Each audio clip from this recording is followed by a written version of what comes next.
Zdravo svima, ja sam Ana Marija Marinković, vodim Ino agenciju za studiju u inostranstvu i blog Kako na Master.com. Dobrodošli u 9. epizodu. U ovoj epizodi razgovarat ćemo o tome kako da finansirate svoje studije u inostranstvu. U prošloj epizodi pričali smo o troškovima života i ako niste pogledali tu epizodu, pogledajte obavezno ili na našem sajtu imate spisak svih troškova života i garancije za vizu. Postoje 3 načina da finansirate svoje studije u inostranstvu i sva 3 su vrlo logična i očigledna. Prvi način je naravno lični novac ili porodični, da vam pomogne mama, tata ili imate neko nasledstvo ili bivšeg muža recimo, ili odlučili ste sada da odete na master. I ovo je najveći deo ljudi se upravo ovako finansira, kao i za sve u životu, svoje pare su uvek najbezbednije. Drugi način je naravno da dobijete stipendiju.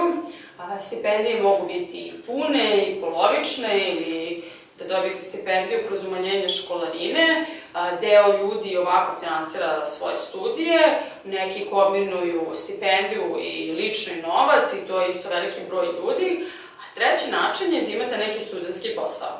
Jako je važno napomenuti da ako planirate da živite samo od studentskog posla, onda morate vrlo obazrivo da odaberete neku zemlju gde garancija za vizu nije tako visoka. Zašto vam ovo kažem? U poslednjih 5 godina, od kada je krenula cela migrantska kriza i uopšte desnica je na vlasti pa skoro svuda u zapadnoj Evropi i u Americi, dosta su, da kažemo, imigracione politike postale strože i mnogo se teže dobija studentska garancija i studentska viza, tako da nije više tako lako prikazati novac na računu, nije lako tako dobiti studentsku vizu, tako da ako nemate svoja sredstva, treba obazrivo da odaberete zemlju. I zašto vam to kažem? Naprimer, ranije su se ljudi uzajmljivali, stavljali pare na račun u banci, uzmete onu potvrdu posle jednog dana. Međutim, mnoge države, naprimer Amerika, Italija, Kanada, oni traže da vi pokažete kako prihodujete ovaj novac. Tako da, ako nemate svoj novac, nemojte birati, recimo, neke zemlje koje imaju stroge vizne politike, nego, na primjer, Grčku, recimo, gde se jako lako dobije studentska viza, pa onda nešto možete i da pozajmite, a da ostatak finansirate iz sredstava od studentskog posla.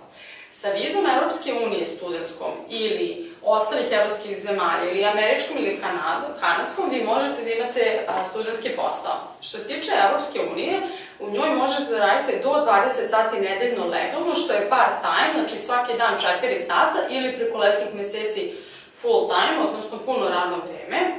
Ovo mogu i da varira od zemlje do zemlje, negde je 10 sati, na primjer negde je 15, ali da kažemo da je 20 neki standard. Izuzetak je Češka, gde vi sa studentskom vizom možete da radite i full-time studentski posao i Češka je definitivno jedna od zemalja koju svakako treba da razmotrite ukoliko želite da se finansirate samo od studentskog posla. Što se tiče samog studentskog posla, šta je to? Rad u kafiću, rad na kampusu, recimo možda neki freelancing, mi imamo klijentkinje koje rade kao manekenke ili fotografi, znači to stvarno zavisi od nekih vaših veština. Imamo jednog čuvenog klijenta u Holandiji koji radi kao raznosač pice i boga mi lepo zarađuje od toga. Ali razlika jeste u Americi i Kanadi što vaš studentski posao može da bude samo na kampusu. Dakle, znači, univerzitet treba da vas zaposli, tako da ako planirate neki studentski posao, razmislite da li taj sam kampus omogućava studentski posao, a da imate neki posao sa strane u Americi i Kanadi, potrebna vam je posebna dozvola.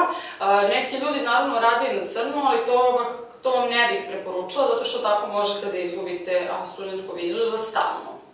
Izuzetak poslednjih godina dosta postaje rad u Evropskoj uniji sa studentskom vizom za školu jezika, posebno recimo na Malti, gde vi možete da upišete školu engleskog jezika i da radite part-time legalno popodne. Naprimer, mi imamo neke klijente koji ujutru idu na časove jezika, a popodne rade u kafiću ili preko letnjih meseci, tako možete da radite u različitim zemljama, tako da definitivno ako recimo želite neko iskustvo da samo učite jezik i da malo radite u inostranstvu, škole jezika su sjajna prilika i preko nas možete da se upišete stvarno na veliki broj škola, što možete vidjeti na našem sajtu. Dakle, znači da sumiram, Tri načina sa kojima možete da finansirate svoje studije su porodičan ili ličan novac, stipendija ili kombinacija od dva i studentski posao pod uslovom da ispunjavate finansijsku garanciju za vizu. Hvala što ste gledali i vidimo se u sledećoj epizodi.